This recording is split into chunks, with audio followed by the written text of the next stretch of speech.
അത് കഴിഞ്ഞ് പിറ്റേ ദിവസം ഈ കുട്ടിയോട് പോലീസ് സ്റ്റേഷനിൽ ചെല്ലാനാണ് പറയുന്നത്. മരിച്ചതിൻ്റെ രണ്ടാമത്തെ ദിവസമാണ് പോലീസ് കൂട്ടിക്കൊണ്ടുപോകുന്നത്. വീട്ടിൽ വന്ന് സ്റ്റേറ്റ്മെൻ്റ് അല്ല എടുത്തത്. മൂന്നാമത്തെ ദിവസം വീണ്ടും ഈ കുട്ടിയെ സ്റ്റേഷനിലേക്ക് വിളിപ്പിക്കുന്നു. DYSP ഓഫീസിൽ പോകുന്നു. ഉച്ചവരെ ചോദ്യം ചെയ്യുന്നു. ഉച്ചയ്ക്ക് ശേഷം ചോദ്യം ചെയ്യലിൻ്റെ സ്റ്റൈല് മാറുന്നു. ഇത് ആ പത്രസമ്മേളനത്തിൽ ആ ഫാമിലി മിനിയാന്നോ നാലാന്നോ പറഞ്ഞ കാര്യങ്ങൾ തന്നെയാണ്. അങ്ങനെ സ്റ്റൈല് മാറുന്നു. നീയും ഈ കൊന്ന ഷാനും തമ്മിൽ അവിഹിത ബന്ധമുണ്ട് എന്ന് പോലീസ് സ്ഥാപിക്കാൻ ശ്രമിക്കുകയാണ്. ആ തരത്തിലാണ് ഈ കുട്ടിയോട് ചോദിക്കുന്നത്. കുട്ടി സാഹചര്യങ്ങൾ വിശദീകരിച്ചുകൊണ്ട് അങ്ങനെ ഒരു ബന്ധമില്ല, അടിസ്ഥാനരഹിതമാണ്. അവിടെ തന്നെയാണ് ഈ കുടുംബം ഇപ്പോഴും നിൽക്കുന്നത്. അങ്ങനെ ഒരു ബന്ധമില്ല. നാട്ടിലുള്ളവർക്കറിയാം, അവരുടെ ബന്ധുക്കൾക്കറിയാം. അന്ന് രാത്രിയോട് കൂടിയിട്ട് വൈകുന്നേരത്തോട് കൂടിയിട്ട് ഭർത്താവ് മരിച്ച് മൂന്നാമത്തെ ദിവസമാണ്. ഈ കുട്ടിയെ ഭീകരമായി മർദ്ദിക്കുകയാണ്. ഈ പെൺകുട്ടിയെ ഭർത്താവ് മരിച്ച് ഭീകരമായി മർദ്ദിച്ചു. അവരാവശ്യപ്പെടുന്നത് ഈ രീതിയിൽ നിങ്ങൾ സമ്മതിക്കണം, നീ സമ്മതിക്കണം, നീ അവനുമായിട്ട് ബന്ധമുണ്ട്, ആ ബന്ധം സ്ഥാപിക്കാനുള്ള ശ്രമം. അതിൽ ഫോൺ കോൾസിന്റെ കാര്യങ്ങൾ, ആ ഡീറ്റെയിൽസ് വേറെ ഉണ്ട്. ഈ കുട്ടി ഇതിന് സമ്മതിച്ചില്ല. 2 ദിവസം ഈ കുട്ടിയെ മർദ്ദിച്ചു. ഒരു നിലക്കും ഇത് സമ്മതിക്കില്ല എന്ന സാഹചര്യം വന്നു. രണ്ടാമത്തെ ദിവസം, അതായത് മൂന്നാമത്തെ ദിവസം, കുടുംബങ്ങൾ താഴെ കാത്തിരിക്കുന്നു കൂടെ വന്ന്. പെട്ടെന്നൊരു പോലീസുകാരൻ താഴേക്ക് ഓടി വരുന്നു. താഴെ നിന്ന് ഹാൻഡ് ക്യാപ്പ് എടുത്തിട്ട് അവൾ കുറ്റം സമ്മതിച്ചു, അവൾ പ്രതിയാണ് എന്ന് ഈ റിദാൻ ഫാസിലിന്റെ ഉമ്മയോടും എളാപ്പയോടും അനിയനോട് പറയാണ്.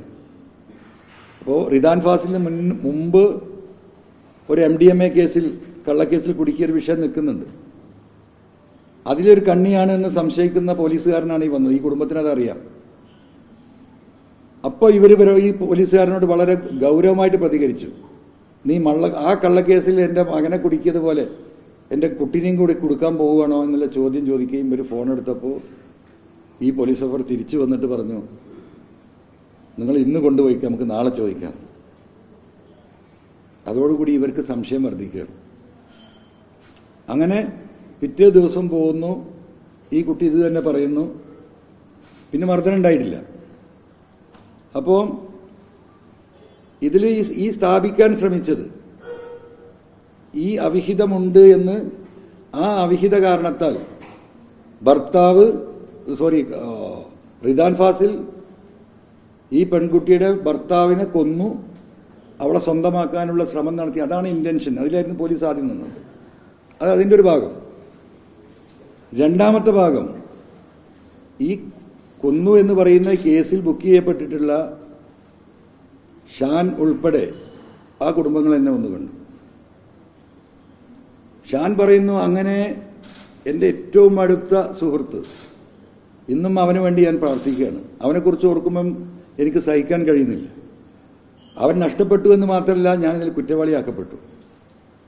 അപ്പം ഷാന്റെ വെർഷൻ എന്താണെന്ന് വെച്ചാൽ, ഈ പറഞ്ഞതുപോലെ തന്നെ വൈകുന്നേരം ഈ കുട്ടി പറഞ്ഞതൊക്കെ ശരിയാണ്. 8:30 മണിയോട് കൂടിയിട്ട്, അതായത് ഒരു അരമണിക്കൂർ ഇവരവിടെ നിന്നു, ഒരു സിഗരറ്റ് വലിച്ചു. റിദാൻ ഫാസിലിന് ഫോൺ വന്നു, എടാ എൻ്റെ ഫ്രണ്ട്സ് വരുന്നുണ്ട് എന്ന് പറഞ്ഞു, നീ പൊയ്ക്കോ എന്ന് പറഞ്ഞു. ഇവനോട് പോന്നു. അവന് അവിടുന്ന് മടങ്ങിയിട്ട് എടവണ്ണ വരുന്നു.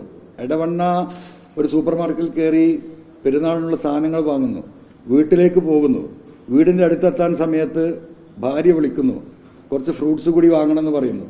തിരിച്ചവൻ വീണ്ടും എടവണ്ണ വരുന്നു. ആ സാധനം കൂടി വാങ്ങി ഒരു 9:30 മണിയോടുകൂടി ഈ പറയുന്ന ഷാൻ വീട്ടിലെത്തിയിട്ടുണ്ട്.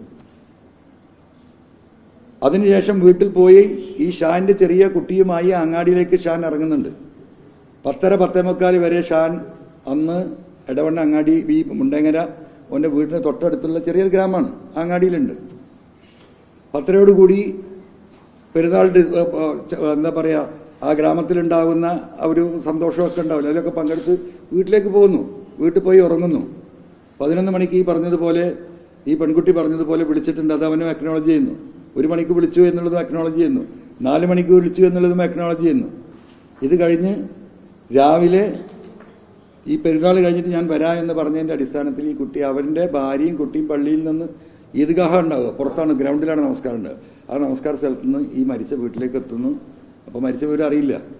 അപ്പോൾ അവൻ പറഞ്ഞു, ഞങ്ങൾ നിസ്കരിച്ച് കഴിഞ്ഞ പെരുന്നാൾ ചോറ് ഉണ്ടിട്ട് തിരിച്ചു വരാം, എന്നിട്ട് നമുക്ക് പോയി അന്വേഷിച്ച് നോക്കാം എന്ന് പറഞ്ഞു. അനിയനോട് പറയുന്നു, നീ പോയി നോക്ക്. അതൊക്കെ അവനും അക്നോളജ് ചെയ്യുന്നുണ്ട്. അത് കഴിഞ്ഞ് ഞാൻ വീട്ടിലെത്തുമ്പോഴേക്കും ഇതായി കോള് വരുന്നു, ഇങ്ങനെ മരിച്ചെന്നാണ്. കൊണ്ടുപോയ ഭാര്യയും കുട്ടിയെയും ആ വീട്ടിൻ്റെ റോഡിൽ ഇറക്കി അവൻ തിരിച്ചു വരുന്നത്. തിരിച്ചു വന്നിട്ട് അവൻ നേരെ എടവണ്ണ പോലീസ് സ്റ്റേഷനിലൊക്കെ പോകുന്നത്. എടവണ്ണ പോലീസ് സ്റ്റേഷനിലേക്ക് ചെന്നിട്ട് ഇങ്ങനെയാണ് സംഭവിച്ചത്, ഇന്നലെ രാത്രി ഇങ്ങനെ ഞാനായിരുന്നു ലാസ്റ്റ് അവൻ്റെ കൂടെ ഞങ്ങൾ പിരിഞ്ഞത് ഇന്ന സമയത്താണ് എന്ന് പറഞ്ഞിട്ട് അവനീ മരിച്ച സ്ഥലത്തേക്ക് പോകുന്നു. അപ്പോഴേക്ക് പോലീസ് വരുന്നു. പോലീസ് വന്ന ഉടനെ തന്നെ ഈ സ്റ്റേറ്റ്മെൻറ്റുകൾ, ഈ കാര്യങ്ങൾ പറയുന്നു. അപ്പോൾ പിന്നെ വീട്ടിലേക്ക് പോകുന്നു.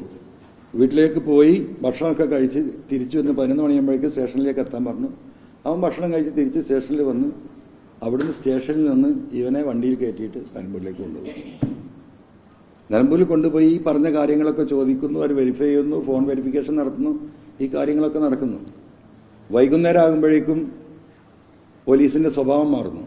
അപ്പോൾ അവൻ പറയുന്നുണ്ട്, എനിക്ക് മയ്യത്ത് നിസ്കരിക്കാൻ പോകണം, നിങ്ങൾ അതിനെങ്കിലും എന്നെ വിട്, അല്ലെങ്കിൽ പോലീസിൻ്റെ കൂടെ വരികയാണെങ്കിൽ വന്നോ. വിട്ടില്ല, പോയില്ല. രാത്രിയോടുകൂടി സ്വഭാവം മാറുന്നു. അന്ന് രാത്രി കുറേ കാര്യങ്ങൾ സംസാരിക്കുന്നു. പിറ്റേ ദിവസം തൊട്ട് 3 ദിവസം ക്രൂരമായിട്ടുള്ള മർദ്ദനമാണ്. ആ മർദ്ദനത്തിൽ മുഴുവൻ ഇവനോട് ആവശ്യപ്പെടുന്നത് എന്താണ്? ഈ മരിച്ച റിദാൻ ഫാസിലിന്റെ ഭാര്യയുമായി അവിഹിത ബന്ധം ഉണ്ട് എന്ന് ആ പെൺകുട്ടിയോട് എന്ത് പറഞ്ഞു? ഈ 2 വീട്ടുകാരും പറയും. ഇവനെ കൊണ്ട് അത് സമ്മതിപ്പിക്കാനുള്ള ഭയങ്കരമായ ശ്രമം, ക്രൂരമായ മർദ്ദനം. പെണ്ണിന് ഈ രീതിയിൽ മർദ്ദിച്ചിട്ടുണ്ടെങ്കിൽ ഒരു പുരുഷനെ എങ്ങനെ പോലീസ് മർദ്ദിച്ചിട്ടുണ്ടാവും നിങ്ങൾക്കറിയാം. 3 ദിവസം. അവസാനം അവൻ പറഞ്ഞു, ഇവന് വസ്ത്രങ്ങളില്ല, 3 ദിവസം അവൻ ഉറങ്ങാൻ സമ്മതിച്ചിട്ടില്ല, ഭക്ഷണം കൊടുത്തിട്ടില്ല, വെള്ളം മാത്രം ലിമിറ്റഡായിട്ട് കൊടുത്തിട്ടുള്ളൂ. ഇതൊക്കെ അവൻ പറഞ്ഞ സ്റ്റേറ്റ്മെന്റുകളാണ്. അങ്ങനെ അവസാനം ഇത് എഴുതണം, നീ ഇത് സമ്മതിക്കണം എന്ന് പറഞ്ഞപ്പോൾ, എന്നെ കൊന്നാലും നിങ്ങൾ സമ്മതിക്കില്ല. അത് എൻ്റെ സുഹൃത്തിൻ്റെ ഭാര്യ, എൻ്റെ പെങ്ങളെ പോലെയാണ്, ഞാനത് സമ്മതിക്കില്ല എന്ന് പറഞ്ഞു. അവസാനം നിങ്ങൾ വേറെ എന്ത് പറഞ്ഞാലും ഞാനത് അംഗീകരിക്കാമെന്ന് പറഞ്ഞു. അപ്പോൾ പോലീസ് അതിനൊരു സ്റ്റോറി ഉണ്ടാക്കി. ആ കേസ് പരിശോധിക്കുന്ന അവരിപ്പോൾ മുഖ്യമന്ത്രിയോട് പുനരന്വേഷണം ഏർപ്പെടുത്താൻ അല്ലെങ്കിൽ CBIക്ക് പോകാൻ നിൽക്കുകയാണ്. ഏത് ഏജൻസി വന്നാലും ഇത് പരിശോധിച്ചാൽ കാണാൻ കഴിയും.